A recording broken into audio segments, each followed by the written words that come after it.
All right, so here we dive in with chapter 11.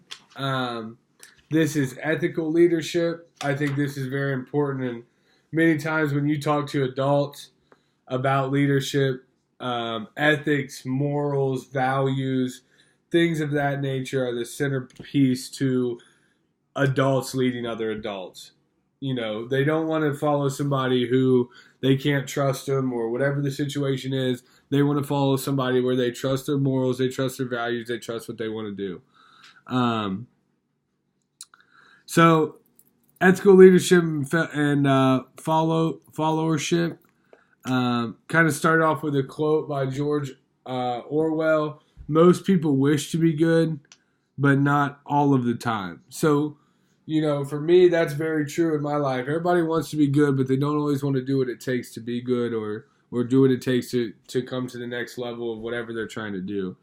So then we got into the ethical challenges of leadership, you know, casting light or shadow, which was unique for me. I never heard of it framed or like set up that way with the light or shadow. So then we go to the challenge. So these are all challenges. The challenge of information management, which is tough because when you're in a power position, you obviously have access to information that not a lot of people do or most people around you don't. So it's important to understand that you have knowledge that maybe others don't. The challenge of responsibility kind of goes into those same things. The challenge of power, the challenge of privilege, the challenge of loyalty, and the challenge of consistency. Which, hey, these are all challenges in real life, which I see, you know, every day in my life, whatever I'm trying to do. So, what, you know, it just kind of holds true in leadership. So then we kind of dive in. We go from, you know, here's the challenges of the X, Y, and Z. Then we kind of pop into ethical behavior, components of ethical behavior, and what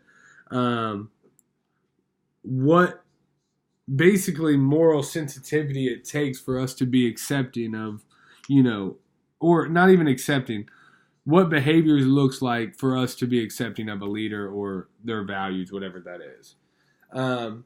Moral sensitivity, moral judgment, moral motivation, and moral character were the four components of ethical behavior.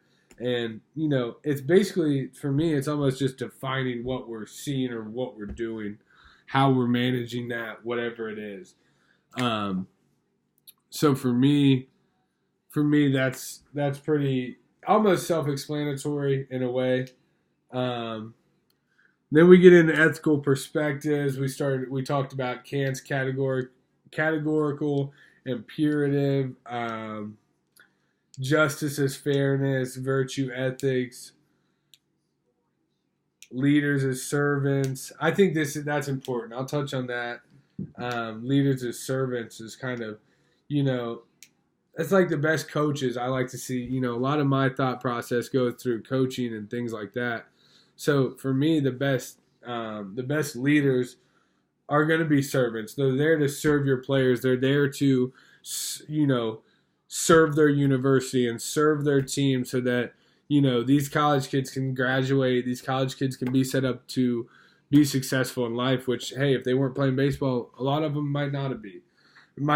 So I think it's important to be a servant as a leader, be for your people, because in most cases, leaders, well, in damn near all cases in work or whatever, leaders make more money, leaders get the credit, leaders get the publicity and the credit and the things that they want for being in that role, but they don't always face the ramifications of when they're not successful in that role, because then you're affecting other people's lives. And so this was a tricky chapter for me, chapter 11, ethical leadership and followership. So, you know, I think it's important to say too that just like we talk about, you know, leaders can do one thing, but if your followers aren't doing what they're supposed to do, it doesn't matter. You have to be working as a unit.